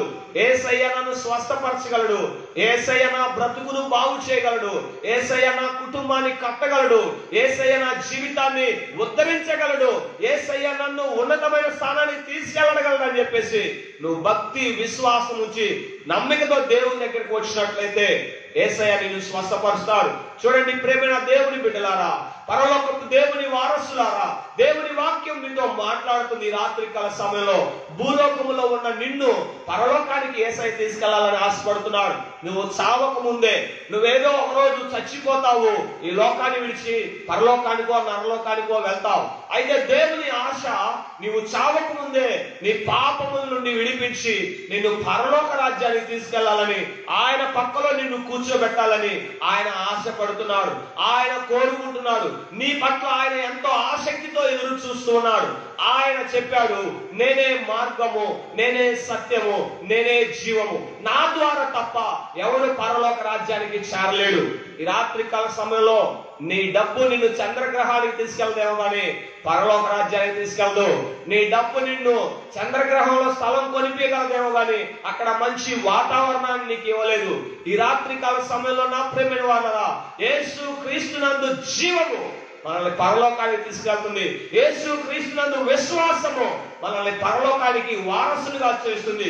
యేసు క్రీస్తునందు విశ్వాసము వారసులకు కర్తలుగా చేస్తుంది.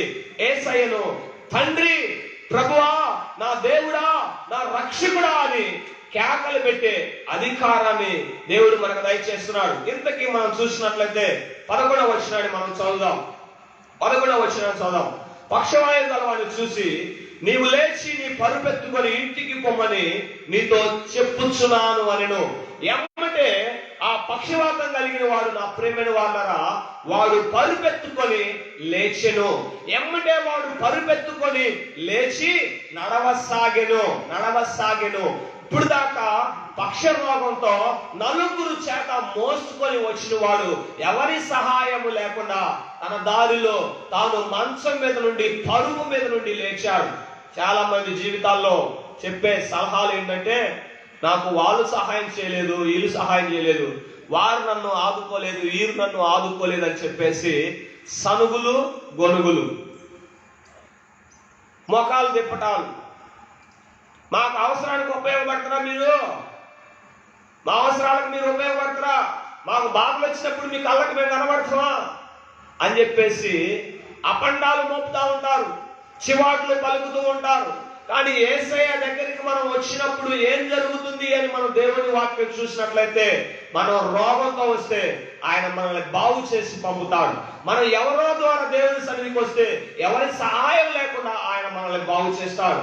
ఈ రాత్రికాల సమయంలో యేసు క్రీస్తు ప్రభుని నువ్వు సొంత రక్షకుడిగా అంగీకరించినట్లయితే, నీ కోసం చాలా మంది ఆ నలుగురు విశ్వసించి అతన్ని మోసుకొని వెళ్ళినట్టుగా నీ కోసం, నీ కుటుంబం కోసం చాలా మంది ప్రార్థన చేస్తూ ఉండవచ్చు. నీవు మారాలని, నీవు రక్షింపబడాలని నీ భార్య ప్రార్థన చేస్తూ ఉండవచ్చు, నీ కూతురు ప్రార్థన చేస్తూ ఉండవచ్చు, నీ కొడుకు ప్రార్థన చేస్తూ ఉండవచ్చు, లేకపోతే నీ పక్కవారు నీవు మారాలని ప్రార్థన చేస్తూ ఉండవచ్చు. వారి ప్రార్థనలు నీకు వెరితనంగా కనబడుతున్నాయా? వారి విశ్వాసం నీకు గుడ్డిదిగా కనబడుతుందా? వారి నమ్మకము నీకు హేళనగా కనబడుతుందా? అయితే నా ప్రియమైన దేవుని బిడ్డలారా, దేవుని ఉగ్రత నుండి నీవు తప్పించుకోలేవు. దేవుడు వారి విశ్వాసాన్ని చూసి ఒక పక్షి రోగిని స్వస్థపరిచాడే. ఈరోజు మీ బిడ్డలు చేస్తున్న ప్రార్థన బట్టి, నీ కొరకు కన్నీరు కాస్తూ ప్రార్థన చేస్తున్న వారిని బట్టి నువ్వు దేవుని గుర్తించకుండా నీవు ఇంకా ఏదో సాధిద్దాం, ఏదో పొందుకున్నామని ఆర్భాటపడుతూ లోకం కోసం పరుగు తీస్తున్నావేమో. పక్షవాతం కలిగిన వ్యక్తి ఆగిపోయిన రీతిగా నీ జీవితం ఒకరోజు ఆగిపోబోతుంది. అతని జీవితం ఆగిపోయింది, యేసయ్య దగ్గరకు వచ్చింది, అది సాగిపోయింది. ఈ లోకంలో నీవు ఆగిపోతావా, సాగిపోతావా? క్రీస్తుతో నీ జీవితం ప్రయాణిస్తే సాగిపోతుంది, క్రీస్తుతో నీ జీవితం సాగపోతే నీ జీవితం ఆగిపోతుంది. అది పాపానికి నిన్ను తీసుకువెళ్తుంది. ఈ రాత్రికాల సమయంలో నీ పాపము నిన్ను పట్టుకొని నరకానికి వీడ్చుకొని పోకముందే యేసయ్య కలువరి శిలువ దగ్గరకు నువ్వు వచ్చినట్లయితే, యేసయ్య పాదాల దగ్గరకు నువ్వు వచ్చినట్లయితే, యేసయ్య పాదాలు నువ్వు పట్టుకున్నట్లయితే, యేసయ్య నీ పాపమంతటిని క్షమించి ఆయన రక్తంలో నీ పాపాలు కడిగి తెలుపు చేసి నిన్ను పరలోకానికి, భూలోకముల నుండి పరలోకానికి అనే నిచ్చెన మీద యేసయ్యని నెక్కించి ఆయన కుడి పార్శ్వంలో నిన్ను కూర్చోబెట్టుకుంటాడు. ఈ రాత్రికాల సమయంలో ఎందుకు యేసుక్రీస్తు ప్రభు వారిని నువ్వు సొంత రక్షకుడిగా అంగీకరించవద్దు? యేసుక్రీస్తు ప్రభుని సొంత రక్షకుడిగా అంగీకరించి ఆయన ఇచ్చే ఆ పరలోక రాజ్యాన్ని నువ్వు ఎందుకో పొందుకోకూడదు? ఇప్పుడే నీ నోరు తెరిచి నీ పాపాలన్నీ యేసయ్య సన్నిధిలో విడిచిపెట్టు. నీ యొక్క హృదయాన్ని యేసయ్య సన్నిధిలో కుమ్మరించు. నీవు చేసిన పాపాలన్నిటిని యేసయ్య సన్నిధిలో ఒప్పుకొని క్షమాపణ పొంది యేసయ్యను నీ హృదయంలో విశ్వసించినట్లయితే దేవుడు నిన్ను కాపాడతాడు, నీ కుటుంబాన్ని కాపాడతాడు, నీ బిడ్డలు కాపాడతాడు, నీ చుట్టూ ఉన్న వారందరినీ కాపాడతాడు. యేసయ్య రక్తము మనల్ని కాపాడుతుంది. యేసయ్య రక్తము దురాత్మల నుండి, ఈ లోకంలో శక్తులన్నిటి నుండి యేసయ్య రక్తం మనల్ని కాపాడుతుంది, మనల్ని పరిశుద్ధులుగా చేస్తుంది, మనల్ని నీతివంతులుగా చేస్తుంది. యేసయ్య రక్తము మనల్ని పరలోక రాజ్యం కొరకు సిద్ధపాటు చేస్తుంది. దేవుడి మాటలు మన ఇడికిలో దీవించి ఆశీర్వదించును గాక. ప్రార్థన చేసుకుందాం. పరిశుద్ధుడా, పరిశుద్ధుడా, గొప్ప దేవా, స్తుతులకు పాత్రుడా, ఆకాశములు మహాకాశములు పట్టజాల తండ్రి, నీ ఘనమైన శ్రేష్టమైన పాదాలకు వందనాలు చెల్లిస్తున్నాం. ఈ రాత్రి సమయంలో ఆయా మార్కు సువార్తల నుంచి ఇదిగో తండ్రి ఆ నలుగురు విశ్వాసాన్ని చూసినప్పుడు ప్రభువా, వారు ఎంత ప్రయాసపడ్డారో మేము చూసాం. వారు ఆ యొక్క రోగిని ప్రభువా నీ దగ్గరికి చేర్చాలని ప్రయాసపడినప్పుడు వాకిటిలోనైనా వారికి స్థలం లేదు ప్రభువా. ఏదో విధంగా నీ దగ్గరికి ఆ వ్యక్తిని మోసుకొని రావాలని ప్రయత్నం చేసినప్పుడు వారికి స్థలం కూడా దొరకలేదు ప్రభువా. కానీ వారు ఆలోచించినప్పుడు ఇదిగో ప్రభువా వారికి మార్గం దొరికింది. ఈరోజు చాలా మంది ఆలోచించట్లేదు, విశ్వసించట్లేదు, భక్తి చూపట్లేదు ప్రభువా. జీవితంలో కొట్టుకొని వెళ్ళిపోతున్నారు నాయన. నలుగురు ఎటు వెళ్తే అటే వెళ్దామని చెప్పేసి నలుగురు వెళ్ళే మార్గంలో పడిపోతున్నారు, నలుగురు వెళ్ళే లోకంలో వెళ్తున్నారు, నలుగురు వెళ్ళే నరకంలోకి వెళ్తున్నారు. కానీ జీవ మార్గమైన యేసయ్య నీ వైపు చూడట్లేదు తండ్రి. రాత్రికాల సమయంలో ఆ నలుగురి విశ్వాసం ఎలా ఉందో ప్రభువా ఆ ప్రాంత ప్రజలకు కూడా ఆ నలుగురు లాంటి విశ్వాసం దయచేయండి. నలుగురు కలిసి, ముగ్గురు కలిసి ఎక్కడైతే ఏకమించి ప్రార్థన చేస్తారో వారి మధ్య నేను ఉంటానని నీ వాగ్దానం చేసిన తండ్రి. 4 స్తంభాలతో ఇల్లు కట్టగలం, 4 బాదులతో ఒక ఇల్లు నిర్మించగలం. కానీ ప్రభువా ముగ్గురుగా మేమేమి సాధించలేవు తండ్రి. నలుగురి విశ్వాసాన్ని చూసి ఒక పక్షి రోగిని నువ్వు స్వస్థపరిచావు. వారి విశ్వాసాన్ని చూసావు, పక్షి రోగి బాగుపడ్డాడు. పరుపుతో వచ్చాడు, పరుపు లేకుండా ఇంటికి వెళ్ళాడు. శాపంతో వచ్చాడు, శాపాన్ని పోగొట్టుకొని ఆశీర్వాదాన్ని తీసుకుని వెళ్ళాడు. ఇతరుల సహాయంతో వచ్చాడు, ఎవరి సహాయం లేకుండా నేను నీ సన్నిధిలోంచి బయటికి వెళ్ళాడు తండ్రి. చూసిన వారందరూ ఆశ్చర్యపోయారు, ఎంతో నిన్ను మహిమపరిచారు నాయన. ఈ రాత్రికాల సమయంలో మీ ప్రజల జీవితాలు మారితే, ఈ రాత్రికాల సమయంలో మీ బిడ్డల జీవితాలు మారితే, వారి పాపము బ్రతుకు మారితే, వారి హృదయం మారితే, వారి ఆలోచనలు మారితే ప్రభువా ఎంతో మంది చూసి ఆశ్చర్యపోతారు. ఎంతో మంది నాయన నిన్ను మహిమపరుస్తారు తండ్రి.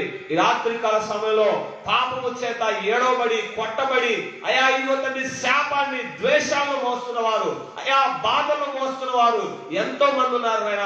ఉన్న వ్యసనంలో నుండి బయటికి రాలేక ఆ వ్యసనాలతో పీడింపబడుతూ అవసరమైతే దొంగతనాలు చేయడానికి, దోపిడులు చేయడానికి, మోసాలు చేయడానికి, అక్రమాలు చేయడానికి, దోచుకోవడానికి ప్రయత్నం చేస్తున్న వారు చాలా మంది ఉన్నారు ప్రభువా. మనిషి హృదయము మృగంలాగా మారిపోతుంది. మనిషి మృగమా వీడా అని తండ్రి తెలుసుకునే దిగజారిపోయే స్థితిలోకి వెళ్ళిపోతున్నారు. పాడైపోయిన ఈ ప్రపంచాన్ని, పాడైపోయిన మానవుని హృదయాన్ని, పాడైపోయిన మానవుని తలంపులను ప్రభువా నీవు మాత్రమే మార్చగలరు తండ్రి. సర్వలోక పాపాన్ని అయా విడిపించడానికి లోక రక్షకుడిగా ఈ లోకానికి మీరు వచ్చినందుకు దేవా స్తోత్రం. ఈ రాత్రికాల సమయంలో ఆ నలుగురు విశ్వాసాన్ని చూసి అయా పక్షరోగ వ్యక్తిని నాయన మీరు బాగు చేసిన రీతిగా ఈ రాత్రికాల సమయంలో మా విశ్వాసమును బట్టి, మా పరిచర్యను బట్టి, మా ప్రార్థన బట్టి ప్రభువా నశించిపోతున్న కొందరైన ప్రభువా మీరు రక్షించమని నీ సన్నిధిలో ప్రార్థిస్తున్నాం. వారు ఏ విధంగా ప్రయాసపడ్డారో ప్రభు అదే ప్రయాసాన్ని మేము పడుతున్నాం నాయన. ఒక్క వ్యక్తి అయినా మారు మనసు పొందాలని యేసుతో సహవాసం అనే పేజ్ ద్వారా ప్రతి ఆదివారం ఆన్లైన్ లో సువార్తను ప్రకటించడం జరుగుతుందనా. ఎవరైతే నీ బిడ్డలు ఈ వాక్యాన్ని విని ఆశీర్వదింపబడి తన జీవితాన్ని పాపాన్ని విడిచిపెట్టి యేసయ్యా నిన్ను నేను హత్తుకుంటానని నీ పాదాల దగ్గరకు వస్తున్నారు ప్రభువా, వారి పాపాలన్నిటిని మీరు క్షమించి నీ బిడ్డలుగా ఇప్పుడే అయా వారిని అంగీకరించి ఆ పరలోక రాజ్యానికి వారసులుగా చేయమని ప్రార్థిస్తున్నాం. పనికెళ్ళే బిడ్డలకు తోడుగా ఉండండి. వారు పనులు చేసుకుంటుండగా కావలసిన శక్తిని బలం దయచేయండి.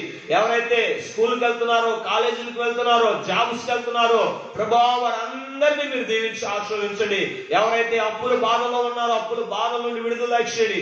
ఎవరైతే శారీరకంగా మానసికంగా కృంగిపోయి ఉన్నారో, వ్యాధి బాధలతో సతమతమవుతున్నారో ప్రభువా వారిని జ్ఞాపకం చేసుకోండి. వారి వ్యాధి బాధల నుండి స్వస్థత విడుదల ఇచ్చేయమని ప్రార్థిస్తున్నాం. ఎవరైతే ప్రార్థన అవసరతను కోరుకుంటున్నారో ప్రభువా, ఎవరైతే క్షేమాన్ని కోరుకుంటున్నారో, కుటుంబంలో సమాధానం, శాంతి, నెమ్మది కావాలని ఆశిస్తున్నారు ప్రభువా వారి కుటుంబాల్లో మీరు తోడు నడిపించమని ప్రార్థిస్తున్నాం. ఎవరైతే భార్య భర్తలుగా కలిసి సంతోషంగా జీవించాలని ఆశపడుతున్నారు ప్రభువా వారి కుటుంబంలో సంతోషాన్ని మీరు నింపమని ప్రార్థిస్తున్నాం తండ్రి. దేశ భావాలను మీరు పార్వలని ఒకరినొకరు ప్రేమించుకునే భాగ్యం దయచేయమని ప్రార్థిస్తున్నాం. ఎవరైతే గర్భఫలం లేక అల్లాడుతున్నారో గర్భఫలం దయచేయమని నీ సన్నిధిలో ప్రార్థిస్తున్నాం. ఎవరైతే డెలివరీ కోసం ఎదురు చూస్తున్నారో చక్కటి డెలివరీని మీరు దయచేయమని ప్రార్థిస్తున్నాం. ఎవరైతే వివాహాల కోసం ఎదురు చూస్తున్నారో చక్కటి వివాహాలు దయచేయమని ఈ రాత్రికాల సమయంలో ప్రార్థిస్తున్నాం. యేసుతో సహవాసం అనే ఈ పేజ్ ద్వారా ఎంతమంది అయితే చూస్తున్నారో వారందరినీ మీరు దీవించి ఆశీర్వదించండి దేవా. ఈ వారం అంతా నీ బిడ్డల పైన నీ కృప ఆశీర్వాదం దయచేయండి. వారికి తోడుగా ఉండి ముందుండి నడిపించండి. వారు చేయబోతున్న ప్రతి కార్యాన్ని ప్రభువా మీరు సఫలం చేయమని, అయా వారు పూనుకుంటున్న ప్రతి పనిని జరిగించమని నీ సన్నిధిలో ప్రార్థిస్తూ, గుడ్డివారిని అనాథులు ఎదరాలను అంగవైకల్యం కలిగిన వారిని ప్రభువా, పేదరికంలో ఉన్న వారిని మీరు జ్ఞాపకం చేసుకోమని ప్రార్థిస్తున్నాం. వారి అక్కర్లు మీరు తీర్చమని నాయన నీ సన్నిధిలో ప్రార్థిస్తున్నాం. ఆహారం దొరకకుండా ప్రభువా, ఉండటానికి నివాసం లేక, తల్లిదండ్రులు లేక, రోగాలతో జబ్బులతో ప్రభువా, తీరని వెదతో ప్రభు ఎంతో మంది గుడుల్లో, బస్ స్టాండ్ లో, రైల్వే స్టేషన్ లో, రోడ్ల పైన పండుకుంటూ జీవనం గడుపుతున్న వారు ఉన్నారు ప్రభువా. దరిద్రతను మోస్తున్న వారు ఉన్నారు ప్రభువా. నీ బిడ్డలను జ్ఞాపకం చేసుకోండి. వారికి మంచి ఆశ్రయాన్ని మీరు దయచేయమని ఈ రాత్రి కాల సమయంలో ప్రార్థిస్తున్నాం. మా దేశ అధికారులను మీరు దీవించండి. మా రాష్ట్ర అధికారులు దీవించండి. మా ప్రాంతపు అధికారులు మీరు దీవించి ఆశీర్వదించమని ఈ లైవ్ చూసిన ప్రతి ఒక్క బిడ్డలను పేరు పేరున మీరు దీవించి ఆశీర్వదించండి. మీ బిడ్డలకి ఏమి కావాలో వాటిని మీరు అనుగ్రహించమని మహిమ ఘనత ప్రభావాలు మీకే చెల్లిస్తూ యేసు క్రీస్తు పరిశుద్ధ నామములో ఈ ప్రార్థన మనల్ని సమర్పించి అడిగి వేడుకుంటున్నాను తండ్రి. ఆమేన్. తండ్రి యొక్క ప్రేమ, కుమారుని యొక్క కృప, పరిశుద్ధాత్మ అను సహవాసం అందరికీ సదాకాలము తోడే ఉండును గాక. ఆమేన్. యేసు రక్తమే జయం, శిలువ రక్తమే జయం. ప్రభు యేసు నామములో సంపూర్ణ విజయం కలుగును గాక. ప్రేమైన వారులారా, ఇంతవరకు ఈ లైవ్ ఇప్పుడు దాకా మీరు వీక్షించినందుకు ప్రత్యేకంగా నా హృదయపూర్వక వందనాలు తెలియజేస్తున్నాను. ఈ రాత్రి కాల సమయంలో మార్కు యొక్క పరిచయం గురించి మరి పోయిన వారం చెప్పడం జరిగింది. అలాగే మార్కు సువార్తల నుండి అందరికీ తెలిసిన వాక్య భాగమైనప్పటికీ ఈరోజు కొంతమంది జీవితాల్లో మనం విశ్వాసం చూడలేకపోతున్నాం, అవిశ్వాసాన్ని చూస్తున్నాం. ఆ నలుగురు విశ్వాసం ఒక వ్యక్తిని ఏ విధంగా బాగు చేసిందో, నీ విశ్వాసాన్ని మరొక వ్యక్తిని బాగు చేయాలనే ఉద్దేశంతోనే ఈ సందేశం మీకు అందించడం జరిగింది. దయచేసి మీ ప్రార్థన అవసరాలు, అక్కర్లు ఏమనుంటే దయచేసి మాకు షేర్ చేయండి. మీకోసం మేము ప్రార్థన చేయడం జరుగుతుంది. ఈ లైవ్ ను మరి మార్చెల్ల పట్టణము మరి 7వ వార్డు బెతెస్దా ప్రార్థన మందిరం నుంచి ప్రతి వారం మీకు అందించడం జరుగుతుంది. మా కొరకు మీరు ప్రార్థన చేయండి. మీ కొరకు మేము ప్రార్థన చేస్తాం. మీ ప్రార్థన అవసరతలు ఏమైనా అక్కర్లో ఉన్నట్లయితే దయచేసి మాకు షేర్ చేయండి. తప్పక మీ కొరకు మేము ప్రార్థన చేస్తాం. అలాగే ఈ యొక్క లైవ్ ను మరి యూట్యూబ్ లో కూడా మరి అప్లోడ్ చేయడం జరుగుతుంది. దయచేసి అక్కడ మీరు యేసుతో సహవాసం 2020 అని టైప్ చేస్తే ఈ మెసేజ్ మీరు వినడం జరుగుతుంది. ఈ మెసేజ్ ని మీ దగ్గర ఉంచుకోవటం కాదు, మీరు మాత్రం వినటం కాదు. దయచేసి మరొక ఇద్దరకు మీరు షేర్ చేయండి. నా వంతుగా నేను పనిచేస్తున్నాను, మీ వంతుగా మీరు పనిచేయండి. మీ సెల్ తీసుకొని ఒక ఇద్దరు స్నేహితులకు ఈ మెసేజ్ ని మీరు షేర్ చేసినట్లయితే ఎంతమందికి అయితే ఇది షేర్ చేస్తారో అంతమందిలో ఒక్కడు మారినా మన పరిచయాన్ని బట్టి పరలోకంలో ఒక పాపి మారటమే మనకు కావాలి. కాబట్టి మీరు ప్రార్థన చేయండి. అలాగే యేసుతో సహవాసం అనే ఈ యొక్క యూట్యూబ్ ఛానల్ కూడా మీరు సబ్స్క్రైబ్ చేసుకొని దేవుని వాక్యాలు మీరు విని మరంతగా బలపడాలని ఆశిస్తూ, దేవుడు మిమ్ములను మీ కుటుంబాలను సదాకాలము తోడేవుని నడిపించాలని ఆశిస్తూ ఇంతటితో నా మాటలు ముగిస్తున్నాను. దేవుడు మిమ్ములను మీ కుటుంబాలను దీవించి ఆశీర్వదించును గాక. ఇదే సమయానికి వచ్చేవారు మనందరం మళ్ళా కలుసుకుందాం. దేవుడు మెండైన దీవెనలో మీ పైన ఉండును గాక. ఆమేన్.